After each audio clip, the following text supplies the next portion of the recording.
Né? Mas é isso aí, galera. Procura um treinamento funcional na tua cidade, com certeza vai te ajudar. Vamos voltar para as perguntas, porque tem muita pergunta bacana. Seguinte, vamos lá. Henrique, eu me formei, porém, a Jean, jornalista que está perguntando, eu me formei, porém estou fazendo outra universidade. Estou em dúvida qual profissão seguir agora. Tenho que discernir. Como descobrir qual é a minha vocação?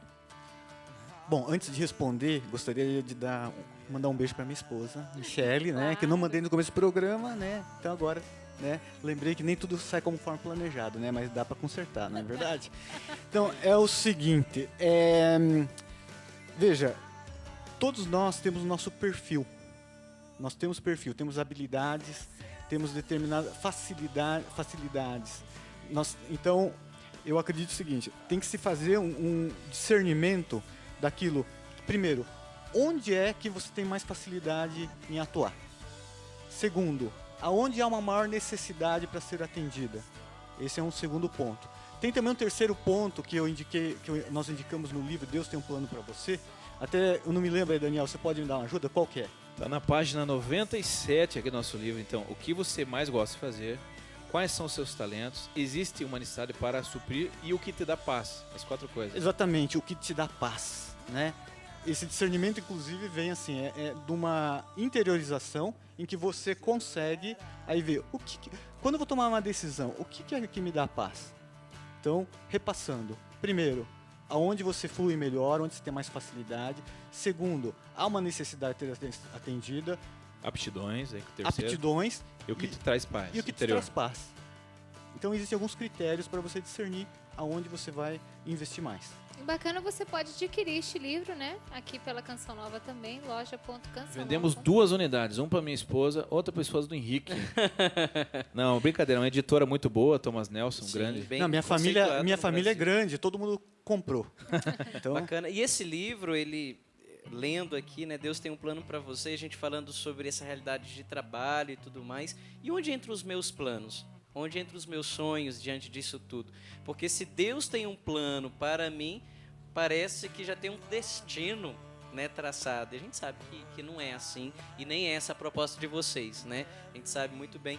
Mas como conciliar os planos que eu tenho, os meus sonhos, né? Mas também com a necessidade, porque às vezes eu tenho que começar a trabalhar, né, em um determinado trabalho que eu não gosto, mas ali é um trampolim para outras realidades, né? E Deus tem um plano diante disso tudo, tem uma missão também. Ninguém trabalha por trabalhar. Eu acredito que a gente tem uma construção para fazer na sociedade e isso Deus também usa. Como conciliar os meus planos, os planos de Deus, sem cair nos determinismos?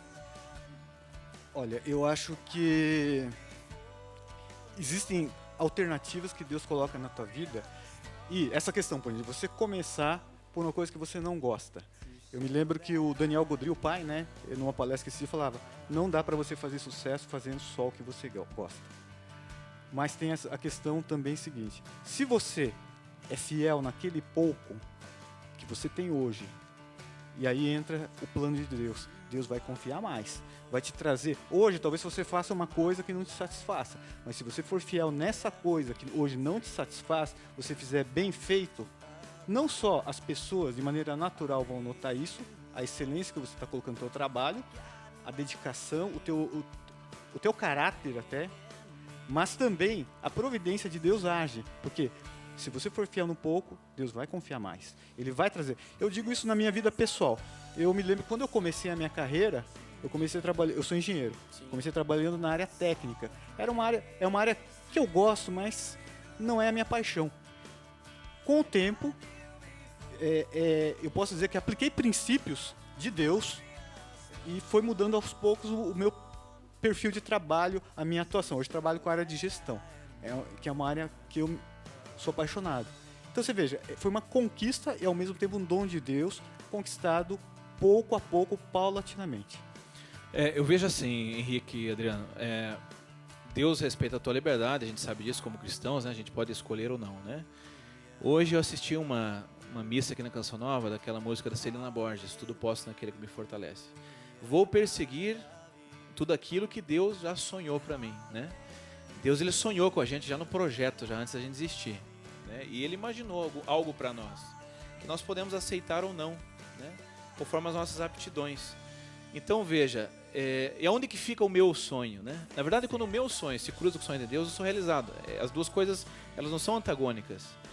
E o Henrique falou uma coisa, acho que daí também surgiu essa ideia de fazer esse livro, porque esse livro fala de José do Egito, das contradições, foi preso, foi jogado na cisterna, foi fiel a Deus, acusado de traição. Para que Deus usou aquilo? Para ele ser um bom governador. Ele passou fome para saber da fome do outro e tal. Então, a carreira da gente não é só o que a gente faz dentro, é o que a gente faz fora também. O Vanderlei Cordeiro de Lima, né, o vencedor lá que o cara tirou da corrida. Será que foi perdido o tempo que ele cortou cana? Não, cortando cana ele formou o caráter dele para ser um vencedor, né? E outra coisa, que eu estava chegando no ponto, que o Henrique falou para mim um dia que eu gravei muito, ele falou assim, Deus não frustra ninguém.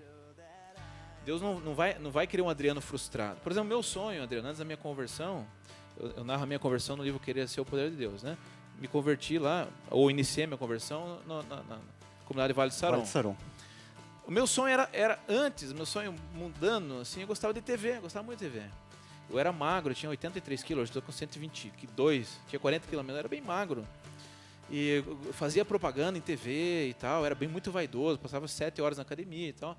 Então, qual era o meu sonho na época? Meu sonho gostava muito de TV, de mídia. Deus, na medida do possível, realizou isso. Deus realizou. Deus pegou algum sonho que eu já tinha, algo que eu gostava de fazer, e hoje eu estou usando a serviço da evangelização. Então, veja, às vezes Deus nos chama para largar algo. E às vezes Deus nos chama para usar aquele algo para a glória dele. Por exemplo, tem gente que larga uma carreira de atleta para servir a Deus, é bonito. Mas tem gente que usa a sua carreira de atleta também para glorificar a Deus. Vou ser faixa preta, vou ganhar uma medalha olímpica e vou oferecer isso a Jesus Cristo. Vou oferecer um trabalho bem feito a Jesus Cristo. Então, existe uma congruência entre o que você quer e o que Deus quer para nós. Existe essas duas coisas, elas parece que não, mas elas se unem. Por quê? Porque Deus nos quer felizes, né? E felicidade é se realizar. Vou fazer a próxima agora para o Henrique, que diz o seguinte, Henrique, muita gente perguntou, o que fazer quando depois de formado, descobrir que escolhi a profissão errada? É possível recomeçar, voltar a estudar? Vale a pena investir em outra profissão? Com certeza. Eu acho que, primeiro, nada do que você faz é perdido. Ele pode ser reaproveitado, né? Então, de repente, você notou que aquilo que você fez não é exatamente aquilo que é da tua aptidão. Opa, o que eu vou fazer? Recomeça. Mas tendo consciência que tudo aquilo que você fez não é perdido. Ao contrário, né? De alguma maneira, ele pode ser um trampolim para essa nova profissão que você escolheu. Que nem o Daniel falou na pergunta passada, o próprio Deus se utiliza dessas experiências anteriores que de repente fala, puxa, isso aqui não tem nada a ver, mas que vai fazer convergir para a tua realização. Então, retoma, dá a volta por cima, sabendo que você vai ter sucesso. Bacana. Daniel, eu estava pensando aqui, você visita tantas empresas, você dá tantos cursos, né? E a gente sabe que aquela máxima, tem um curso de inglês e informática, beleza, é necessário, mas já não é tudo mais, né? Se antes se falava, né, de QI, hoje a gente já fala de QE, né, coeficiente de emoção, né, dessa capacidade de proatividade e tudo mais. Dê algumas dicas aí para quem está batendo na porta de várias empresas e não consegue, né? Às vezes pode fazer, sei lá, um curso de motivação, né, outras realidades. Dê algumas dicas aí pra gente. Bacana. Bom, uma das dicas é o seguinte, você aumenta a tua chance se você tiver bons relacionamentos. Então, cultivar bons relacionamentos. Uma grande entrada, uma grande porta de entrada é uma indicação na empresa. Então, procure alguém que te indique, né, que isso aumenta as tuas chances.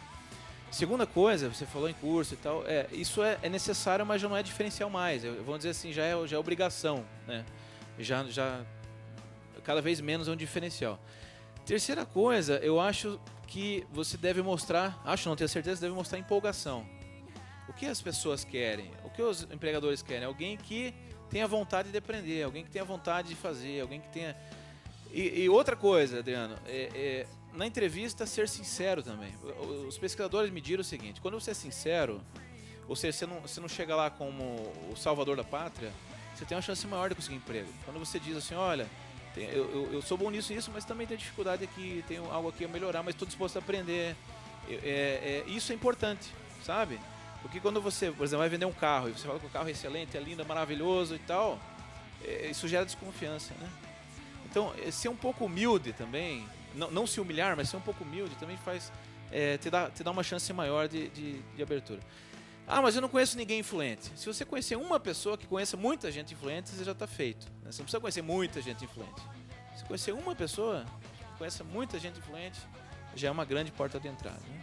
E tem uma máxima, né? Não aquilo que você fala, mas a maneira como você vive diz da tua personalidade. Porque às vezes a gente fala de um currículo imenso, mas nosso comportamento, a maneira de acolher, como eu chego numa entrevista dessa, já diz completamente o contrário da minha narrativa, né? Exatamente. Então entra a sinceridade. Se é pontual ou não, tudo isso, né?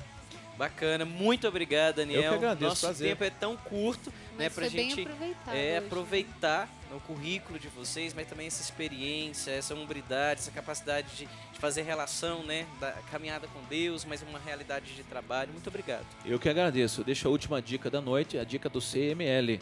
Compre meu livro, por favor. O Henrique, muito obrigada, Henrique. Bonito ver, né, todo o profissionalismo imbuído aí de uma espiritualidade, né?